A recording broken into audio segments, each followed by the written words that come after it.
जय श्री कृष्णा। आज का टॉपिक है परमाणु। परमाणु के बारे में बात करते हैं हम। तो सबसे पहले डाल्टन का परमाणु सिद्धांत की बात करते हैं। जो डाल्टन ने परमाणु सिद्धांत दिया उसमें क्या बताया? ये बताया कि परमाणु जो है कोई भी तत्व या पदार्थ बहुत ही सूक्ष्मतम कणों से मिलकर बना होता है, और जो सूक्ष्मतम कण होते हैं उनको क्या कहते हैं? परमाणु कहते हैं। उन सूक्ष्मतम कणों को हम क्या कहते हैं? परमाणु कहते हैं। दूसरा, ना परमाणु को नष्ट किया जा सकता और ना ही बनाया जा सकता। ना तो उसे नष्ट किया जा सकता, नष्ट भी नहीं कर सकते हम, और बना भी नहीं सकते। तीसरा है परमाणु अविभाज्य है।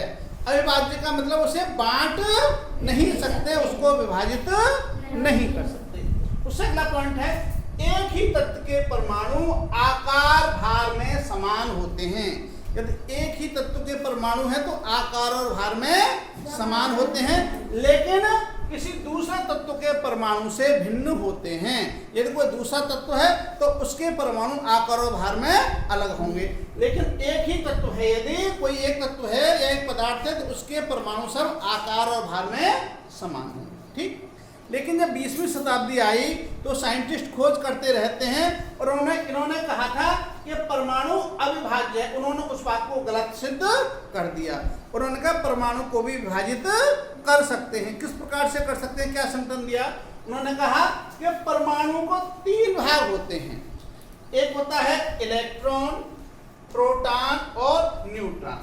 3 भागों में उसे विभाजित कर सकते हैं। 3 भागों से मिलकर के ये बनता है इलेक्ट्रॉन, प्रोटॉन और न्यूट्रॉन। ये है आपका परमाणु। मान लो उन्होंने बना दिया, ये परमाणु का वो दिया, और ये है आपका नाभिक। और नाभिक में प्रोटॉन और न्यूट्रॉन कहाँ होते हैं? नाभिक में। और इलेक्ट्रॉन होता है नाभिक से बाहर। उन्होंने कहा कि इलेक्ट्रॉन में जो होता है वो ऋण आवेश होता है। कैसा आवेश होता है? ऋण आवेश होता है। और जो प्रोटॉन होता है, प्रोटॉन में कैसा आवेश होता है? धन आवेश होता है। ठीक। और जो न्यूट्रॉन जो होता है, न्यूट्रॉन पर कोई भी आवेश नहीं होता। ठीक। और ये प्रोटॉन और न्यूट्रॉन नाभिक में होते हैं और इलेक्ट्रॉन उससे बाहर होता है। तो उन्होंने ये बनाए परमाणु का संतन दिया कि परमाणु में इलेक्ट्रॉन, प्रोटॉन और न्यूट्रॉन से मिलकर बना होता है। जो इलेक्ट्रॉन है, इलेक्ट्रॉन की खोज जे थॉमसन ने की थी। अक्सर पूछा जाता है कि इलेक्ट्रॉन की खोज किसने की थी? तो इलेक्ट्रॉन की खोज किसने की थी?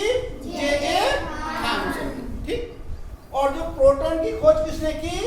प्रोटॉन की खोज की थी गोल्डस्टीन ने 1886 में। और जो प्रोटॉन नाम दिया वो किसने दिया? रदरफोर्ड ने। रदरफोर्ड ने उसको प्रोटॉन नाम दिया स्टोन के लिए। और न्यूट्रॉन की खोज किसने की थी? जेम्स चैडविक ने। जो इलेक्ट्रॉन पे होता है वो ऋण आवेश होता है, बताया आपको पहले भी। प्रोटॉन पे कैसा होता है? धन आवेश होता है। और न्यूट्रॉन कैसा होता है? उदासीन होता है, इसमें कोई भी आवेश नहीं होता।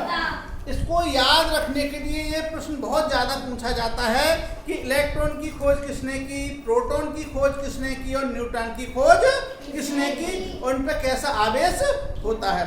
तो एक हमने एक फॉर्मूला बनाया जिससे हम याद रख सकते हैं। जैसे ईंट पर नाच, याद रख लोगे ईंट पर नाच। तो देखिएगा ई से बन गया इलेक्ट्रॉन और टा से बन गया जे थॉमसन। थॉमसन से ले लिया टा हमने, तो ईंट, इलेक्ट्रॉन की खोज किसने की? थॉमसन ने। पा से बन गया प्रोटॉन, रा से बन गया रदरफोर्ड। प्रोटॉन की खोज किसने की? रदरफोर्ड ने। और ना से बन गया न्यूट्रॉन, चा से बन गया चैडविक। न्यूट्रॉन की खोज किसने की? चैडविक ने। ठीक है, आगे चलते हैं। अब देखिएगा, जो किसी भी परमाणु के नाभिक में जितने प्रोटॉनों की संख्या होती है, जितने भी प्रोटॉन होंगे, जैसे हाइड्रोजन है, हाइड्रोजन प्रोटॉन कितना होता है? 1। या सोडियम है, सोडियम प्रोटॉन कितने होते हैं? 11। तो जितनी भी प्रोटॉनों की संख्या होगी वही हमारी परमाणु संख्या या परमाणु क्रमांक होती है। समझे नहीं? जो भी किसी परमाणु के नाभिक में प्रोटॉनों की संख्या होगी वो क्या होगा? हमारा परमाणु क्रमांक या परमाणु संख्या होगी। ठीक। अब द्रव्यमान संख्या की बात करें। द्रव्यमान संख्या में क्या आता है कि परमाणु के नाभिक में प्रोटॉनों और न्यूट्रॉन के संख्या के योग को क्या कहते हैं? हम द्रव्यमान संख्या कहते हैं। सुन लीजिए ध्यान से। कि किसी परमाणु के नाभिक में कुल प्रोटॉन और न्यूट्रॉन की संख्या के योग को यदि हम इन दोनों को जोड़ दें तो जो आएगा वो क्या होगा, आपका द्रव्यमान संख्या। जैसे कि आपका इसकी द्रव्यमान संख्या कितनी है सोडियम की 23, यानी कि इसमें 11 तो हो गए तुम्हारे प्रोटॉन और 12 हो गए न्यूट्रॉन और 11-12 कितने हो गए 23। इस प्रकार से है। इसके बाद आगे चलते हैं, यह है समस्थानिक।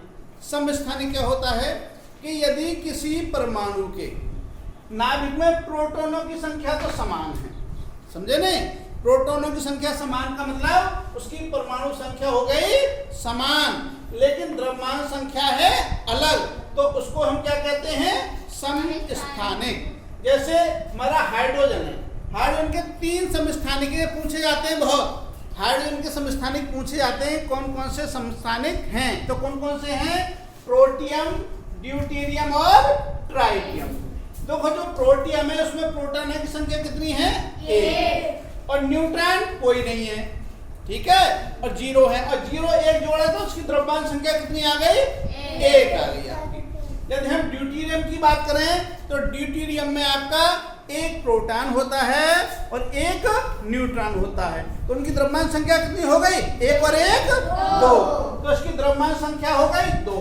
यदि हम ट्राइटियम की बात करें तो ट्राइटियम में प्रोटॉन की संख्या होती है 1 और न्यूट्रॉन की संख्या होती है 2, तो द्रव्यमान संख्या कितनी हो गई, 2 और 1 3, तो ट्राइटियम की हो गई 3। तो इस प्रकार से इसमें से अक्सर पूछा जाता है, समझे नहीं।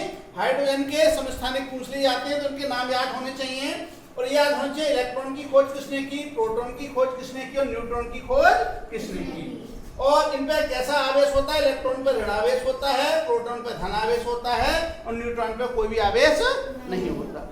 इसी प्रकार से एक होता है समभारिक। समभारिक में क्या होता है, जो समस्थानिक है तो समस्थानिक में आपका किसी प्रोटॉनों की संख्या समान होगी, यानी उसका परमाणु संख्या समान होगी लेकिन द्रव्यमान संख्या अलग अलग होगी, तो हो जाएगा तुम्हारा समस्थानिक। यदि 2 परमाणुओं की द्रव्यमान संख्या समान है, द्रव्यमान संख्या समान है और परमाणु संख्या अलग अलग है, परमाणु क्रमांक या परमाणु संख्या अलग अलग है, तो वो हो जाएगा आपका समभारिक। ध्यान रहेगा, तो क्या हो जाएगा, समभारिक। तो जो भी बच्चे, जो भी लोग देख रहे हैं, सभी से निवेदन है कि इस वीडियो के लिए जो भी बच्चे एनएमएस की आपके विद्यालयों में तैयारी कर रहे हैं बच्चे, उन तक पहुंचाएं, उनकी तैयारी करें, और जो भी और टॉपिक चाहते हैं तैयारी करना उसके लिए कमेंट्स में लिखें ताकि उससे संबंधित वीडियो दे सकें। जय श्री कृष्ण।